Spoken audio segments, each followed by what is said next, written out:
And then if there's too much background noise, you can't use me, which makes me happy. You wish. So I'm sitting here with Addie, the camera. How you pronounce your last name? Chinn? Chinn. So Addie, the camera, Chinn. There you go. Boom. I have a question. I have two questions. The first one is a little personal one. I mean, you are now the lens of the bar scene in wider London area. So everybody who is drinks related hires you to do great pictures. So I see you all over my social media stream and your work, and I love that. How get you into this?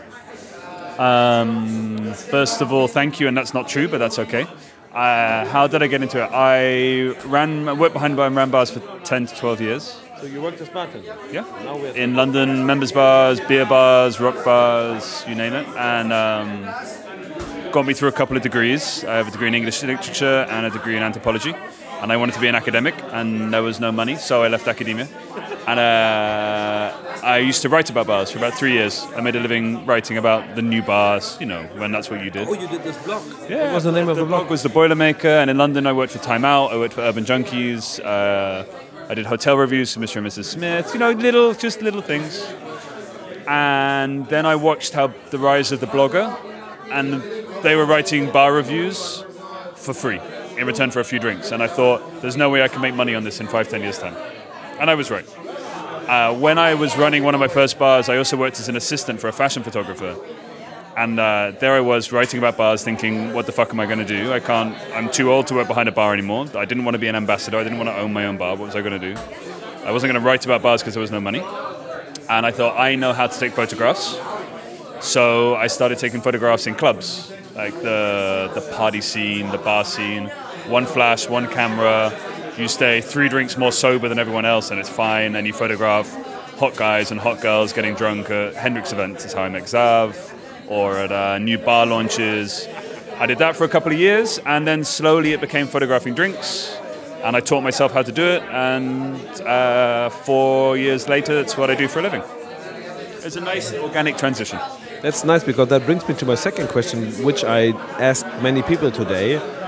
And you did a little bit also of a definition, because my thing is, like, we talked the last 2 days about the modern bartender, and when I tell this thing like, what's the modern bartender to someone? What would you? Is there a definition you have in your head? Is there something in your head going on when I say the modern bartender?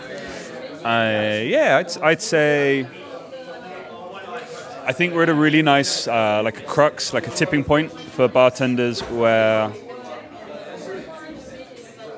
there's a change coming in the way that everything that Pour is about. The cocktail world is plateauing. We're leveling out. The coffee world can't really get much bigger. Craft beer is ubiquitous. It's everywhere.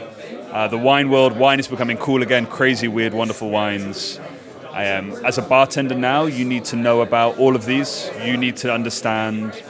You know, running a bar used to be as easy as you had an idea, you found a venue, you pulled the money together, you made it fucking work somehow.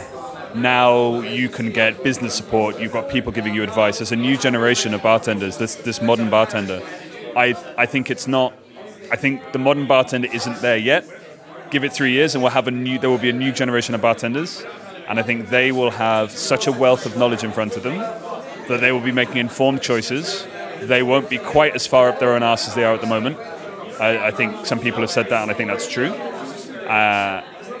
A little bit more humility. I think we're going to level out. You know, it's like there's an anthropologist whose name I forget, a sociologist, and she said that whenever you come up with a new idea, it gets pushed to the boundaries, to breaking point. You try this new idea in every way possible till it's about to break, till it's everywhere and people get sick of it, and then it levels down and it becomes the new normal. And then you get relaxed and everybody gets normal. And it becomes normal. The bars have gone crazy. They've gone too fucking much. Too much craft, too much secrecy, too much intensity. Everything's too much. We're too shouty. 2-3 years, everything will calm down, and we're going to have the world over. There will be great bars, and that will be the new normal. It won't be spectacular. There will just be great bartenders everywhere, and I can't wait for that. Nice, but you know what's fun is, while I talked to you, I thought you're the prototype. I mean, you worked in a bar, and then you see opportunities, and then but I mean, you started as a bartender, and then you did all these opportunities coming up, like writing, and you ended up in what you like to do. I think there's many bartenders doing this, but also see they have another talent, and maybe they can just use it as a platform to what you did. I mean, now you're still in the business. You still get the best drinks served. Every bartender knows you. You're on every fucking bar show, nearly every. You're living the dream, and you do what you want to do. Great pictures. Okay, I would say if I was 5-10 years younger and I was still bartending, I would never have left the bar to go and write. I think there are more opportunities for bartenders, bar owners, brand creators now than ever there was. If I was bartending now and I was younger, I think I would have done a very different route. I think I would have left. I left because I saw no opportunity. I hit the ceiling where I wanted to be and there was no choice. I couldn't hold down a relationship because I was out till 4 o'clock every morning, all of those things. On the other hand, there's a talk I do for Diageo for World Class for the last couple of years, which is how to photograph your drinks better for Instagram, for social media. And every time I do this, I get 2 or 3 bartenders out of 50, so not many, who come up to me and say, I love taking photographs, I don't know how to do this, I want to do this better. So, in a way I'm training my competition, which is a bit stupid, but that's okay. They are younger, so you get the And it keeps you on your toes, It's good to teach people, because then you've got to keep changing and keep moving. And that's good, you get better. As far as living the dream, it's not a profitable business I'm in. I have no employees, I have one office, I make ends meet, I do okay. I'm never going to retire on this. I don't know what the retirement plan is, but that's okay. I'm creative and I'm okay.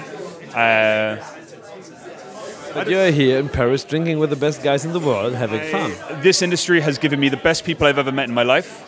My closest friends and the best people are in this industry. I get opportunities I've never seen before. I would say that this about our drinks industry, there are opportunities outside of the obvious. You can be a drink specialist accountant. You can be a drink specialist interior designer, you can be a drink specialist, photographer, writer, painter, clothing designer, people who design aprons. You can be an engineer designing barware. There's a world of creative options that would help the bar industry grow that I think people aren't maximizing yet, and they will over the next few years. Awesome. Thanks a lot. Let's go for a beer. Beer, please.